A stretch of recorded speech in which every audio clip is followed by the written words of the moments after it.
Everyone. कल हमने पढ़ा था राष्ट्रवाद की अवधारणा, अर्थ और विशेषताओं के बारे में। आज हम अध्ययन करेंगे राष्ट्रवाद के प्रभावों के बारे में।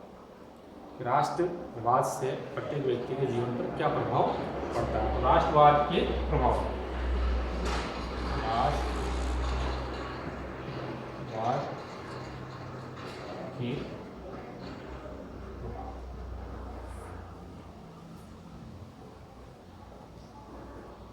राष्ट्रवाद के प्रभावों को वैसे हम दो भागों में बांट सकते हैं, सकारात्मक और नकारात्मक। यदि राष्ट्रवाद की भावना के मूल रूप को व्यक्ति समझ लेता है तो उस पर सकारात्मक प्रभाव पड़ता है, और यदि वो उसके मूल रूप को नहीं समझ पाता है तो उसके ऊपर नकारात्मक प्रभाव पड़ता है।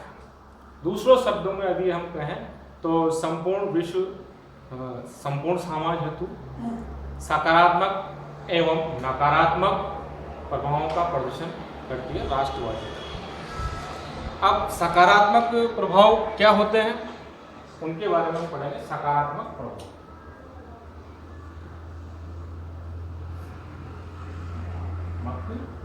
सकारात्मक प्रभाव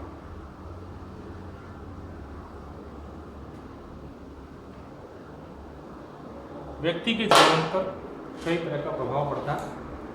उसमें राष्ट्र के प्रति उसके क्या प्रभाव है और किस प्रकार के प्रभाव। तो सकारात्मक प्रभाव, सबसे पहले सकारात्मक प्रभाव के बारे में हम पढ़ेंगे।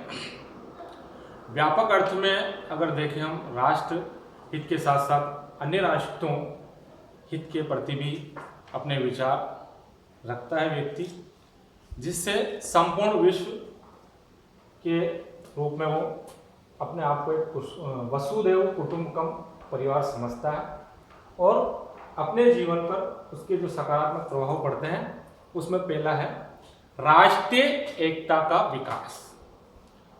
जब व्यक्ति राष्ट्र के कार्यों को अपना कार्य समझने लग जाता है तो उसके ऊपर सकारात्मक प्रभाव पड़ता है कि जो भी कार्य राष्ट्र का है वो कार्य अपना स्वयं के कार्य को मानने लग जाता है, और उसके अंदर राष्ट्रीय भावना का विकास हो जाता है।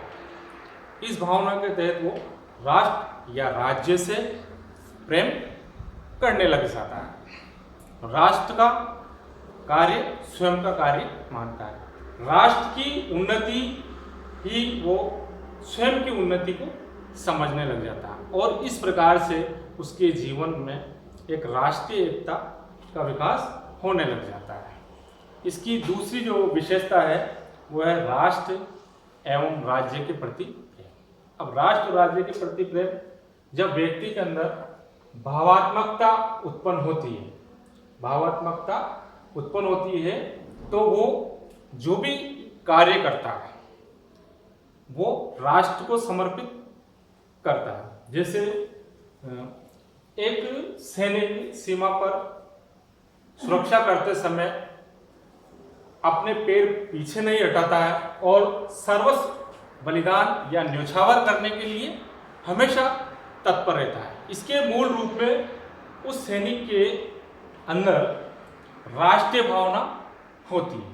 इसी कारण वो अपने पैर पीछे नहीं हटाता है और किसी भी विषम परिस्थितियों में भी वो अपने राष्ट्र की रक्षा करते हुए शहीद हो जाता है।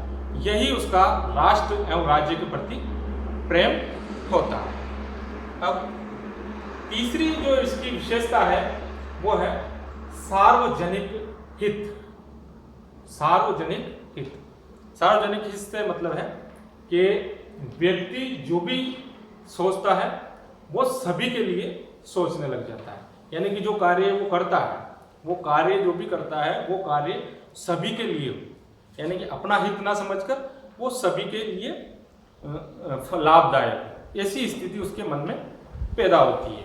यानी कि जो भी कार्य करता जाए और वो समाज के लिए काम में आए, परिवार के लिए काम में आए, समुदाय के लिए काम में आए और हमारे संपूर्ण देश के लिए वो काम में आए, इस प्रकार की स्थिति उसके मन में पैदा होती है। यानी कि वो जो भी कार्य करेगा वो सार्वजनिक हित के लिए करता है। ये भी एक राष्ट्रवाद की विशेषता होती है। अब अगली जो विशेषता है वो राष्ट्रीय विकास का समावेश।